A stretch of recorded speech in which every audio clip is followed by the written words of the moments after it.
In this video, we'll go over the best cards in the game that are level 1, a surprisingly level that's stacked with a ton of good monsters in it. And at number 10, we have Magician's Souls. This is a new piece of Dark Magician support that was released to try to make the deck better, and it certainly did, but it also worked incredibly well outside of Dark Magician decks, and that's where it sees most of its play. As you see, this card has the special ability where you can send a level 6 or higher spellcaster monster from your deck to the graveyard in order to activate one of its two effects. One of them is to special summon this card from your hand, and the other is to send this card to the graveyard to special summon a Dark Magician or Dark Magician Girl from your graveyard. Now, seeing as a Dark Magician is a level 6 or higher spellcaster monster, the intended use is to send that card to the graveyard in order to special summon it with Magician's Souls. And this card also has another effect on the field, where you can send 2 spell or traps from your hand or field to the graveyard to draw that many cards. So a card that can special summon itself from the hand and then convert unneeded spell and traps into draws, or to send spell or traps with graveyard effects to the graveyard in order to draw cards, is really good. It's basically a combo extender that extends your combos. Like, for example, in Eldritch, which have tons of spell and trap cards with graveyard effects that love cards that can send them to the graveyard while giving you advantage. And that it's also just a free monster in the field to use with other combo plays. But the downside of playing this card in your deck is that you need to have a level 6 or higher spellcaster monster in your deck to use its special summon. And luckily there is one really good one called Apprentice Illusion Magician, which can special summon itself from your hand by discarding a card, in case you get it in your hand instead of having it in your deck for Magician's Souls. So even the Garnet card is pretty decent in a lot of decks, and this really good singular card is only really beaten out by heavily played hand traps and just completely broken overpowered cards. Just to give you a little bit of an idea of the power level of the level 1 monsters on this list, where something as good as Magician's Souls is at the bottom at number 10. And at number 9, we have Droll and Lockbird. This is a hand trap who is heavily dependent on how broken the combo decks are of the current format, where if there's a really good one that's able to get a whole bunch of searches in one turn, then everyone is playing Droll and Lockbird. If it's a little bit more reasonable and there's not as many searches per turn, or if control decks are running rampant, then it doesn't see as much play. As what this card does is you can send it from your hand to the graveyard after your opponent adds a card from their deck to their hand, except during the draw phase, in which case, for the rest of the turn, your opponent cannot add cards from their main deck to their hand. So you can just simply use it after your opponent searches out a card in order to stop them from searching anything else for the rest of the turn. And it's a great floodgate hand trap that can completely shut down combo decks. In fact, Droll and Lockbird is so good that it's probably the best hand trap you can play if you were going to play decks with a whole bunch of banned cards in them. But that's mainly because a no-ban format will have so much draw power that being able to stop your opponent from using it all is going to be the only way to not lose if you go second. So, even when the format isn't dominated by combo decks, it still sees a healthy amount to play, even if only a side deck edition, which definitely lets it take this list at the top 10, barely beating out something like a DD Crow, another very popular level 1 hand trap who currently sees a little bit more play than Droll and Lockbird. And at number 8, we have Effect Veiler. This is probably the most played level 1 hand trap in the game at the moment, and has seen pretty much consistent play ever since it came out like 10 years ago. It's a level 1 tuner, so it has a lot of combo potential if you do use it on the card as a normal monster on the field, and it has a hand effect where during your opponent's main phase, you can send this card from your hand to the graveyard to negate the effects of one monster your opponent controls until the end of the turn. And being able to negate one monster effect during your opponent's first turn is very valuable. If you use it on the correct target, you can completely shut down your opponent from pulling off any kind of unbreakable board they were trying to set up, or at the very least, hamper their efforts and slow down their combo so they can't build up as big of a board. It's basically almost always live, and it's even useful after being power cut by cards like Infinite Impermanence, which can also be used from the hand to negate a monster's effect during your opponent's first turn. But Effect Veiler doesn't require you to have an empty field in order to use it as a hand trap, so it's much more useful as a hand trap past the first turn. Although there's lots of debates about which is better, Infinite Impermanence or Effect Veiler, and there's lots of good arguments for either or.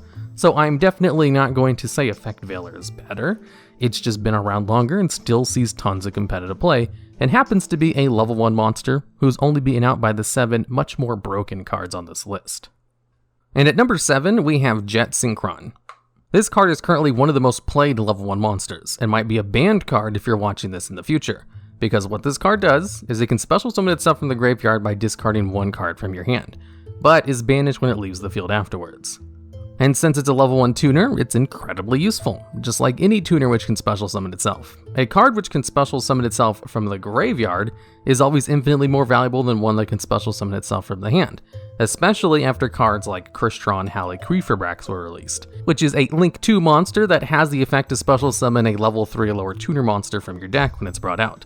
And since its card itself requires at least one tuner as its materials, Jet Synchron can turn into a 2-card high link combo thanks to Haliquiferbrax. As if you normal summon Jet Synchron, you can link it away with Link Karibo, then use its effect from the graveyard to bring it out in order to go into a Haliquiferbrax, which will then allow you to bring out Mega Phantom Beast O-Line from the deck, and then convert that Haliquiferbrax into Link Cross, and then go into a whole bunch of different combos from there, easily allowing you to go into a Link 4 monster off of a single search of a tuning. And it's kind of funny how powerful this card has become because of one new release. Well, I guess in the addition of Master Rule revisions, because before the next card on this list got banned, this card was never really a problem because there was always a better alternative in the game. And at number 6, we have Glow Up Bulb.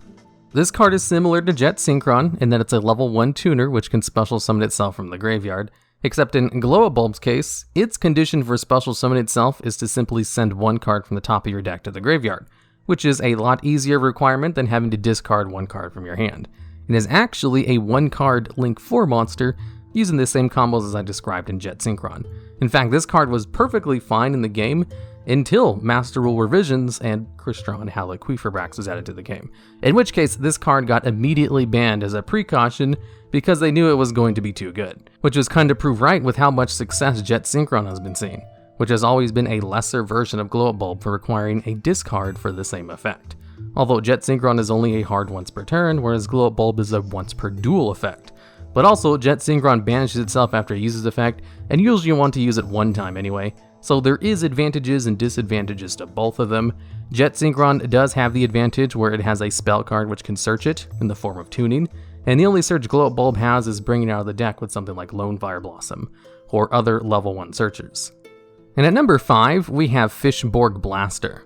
This is another banned card because it's a little bit too good at bringing itself out from the graveyard, and it's also another level 1 tuner which can do that. Although there are some conditions for this. You must control a level 3 lower water monster on the field, where then you can discard one card to special summon it from the graveyard. And if it's used for a synchro material, the other synchro materials must be of the water attribute, so it locks you into which kind of materials you can use to go into synchro monsters. However, this card does not have a once per turn on its effect. If you simply have a level 3 or lower water monster on your side of the field, you can just keep bringing this card out and then sending it back to the graveyard with some kind of link play, or even a synchro summon if you have other water monsters out. It's like a Jet Synchron on steroids and is a little bit too easy to take advantage of its endless special summoning from the graveyard effect. That's because it was kind of one of the originators of tuners which could bring themselves out from the graveyard. Fishborg Blaster is why cards like Glow Up Bulb had once per duel restrictions on their effects, because they know they mess up with this card by not even giving it a hard once per turn.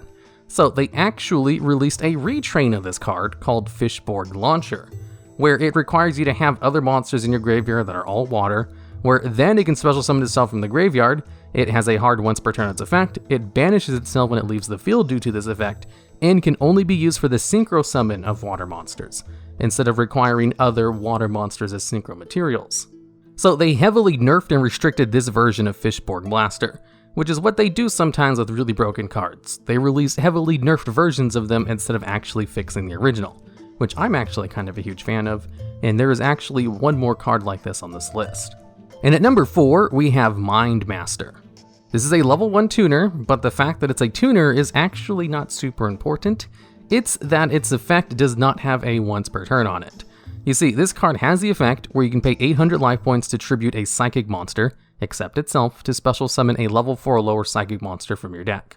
Now, while this effect is not once per turn, it was supposed to be offset by the fact that it costs life points to use. So the added 800 cost, you'd only be able to use it 9 times before you couldn't use it anymore with the standard 8,000 life points. But even using it 9 times is going to put 9 monsters in the graveyard, which is pretty good. Especially since there's 2 ways to allow you to use this effect an unlimited amount of times. Telekinetic Charging Cell is an equip card which allows psychic monsters to use their effects without paying life points. And Brain Research Lab, which allows you to add a counter to the card instead of paying life points, which doesn't do anything until the card is destroyed. And since this card is easily searched out thanks to emergency teleport, a card so good that it gives level 3 or lower Psychic type monsters a boost for just existing, it's easy to get on the field, easy to negate its life point cost, and easy to just completely fill up your graveyard with a crap ton of Psychic type monsters.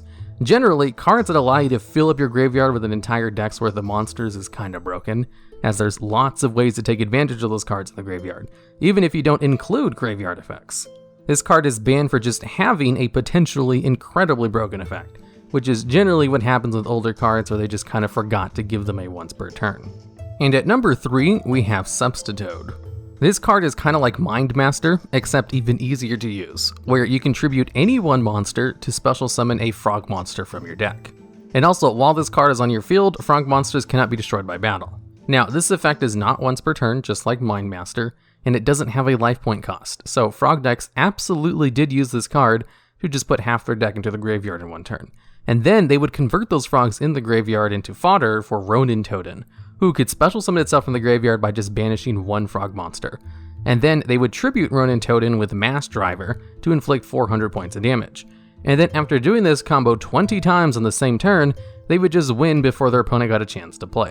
And this is just an example of what happens when you're allowed to put half your deck into the graveyard, because you have a non-once per turn effect to special summon monsters from the deck.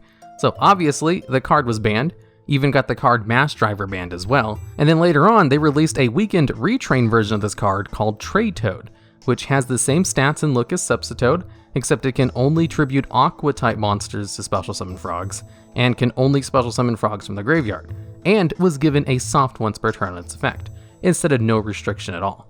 I just love seeing these little retrained, weaker versions of banned cards, because it gives them less incentive to unban the original broken card with an errata to fix their effects, because I think it's just more fun that there's a whole bunch of broken cards in the game that you're not allowed to use, because it gives me so much more things to talk about when I make these top 10 lists about them. And at number 2, we have another card that doesn't have a once per turn on its effect, and that's Level Eater. This card was preemptively banned when Link monsters were introduced, because before then, it was unlimited and allowed to be played at 3 copies in every deck, and it only saw a medium amount of success. It definitely saw some competitive play, as what this card does is it allows you to special summon it from the graveyard by simply reducing the level of a high level monster by 1. And its only restriction is it can't be tributed except for a tribute summon, so no using it with Cannon Soldier in order to FTK your opponent. But you could use it on something like a Monarch deck to provide easy tribute fodder. And some of the best uses of this card was to reduce a level of a Synchro monster in order to get extra cards on the field in order to go into other Synchro monsters that required multiple cards for good effects, like a Trishula, Dragon of the Ice Barrier, who is a really good Synchro monster that requires 2 or more non-tuners as its other materials, which Level Eater helps to get those requirements a lot easier.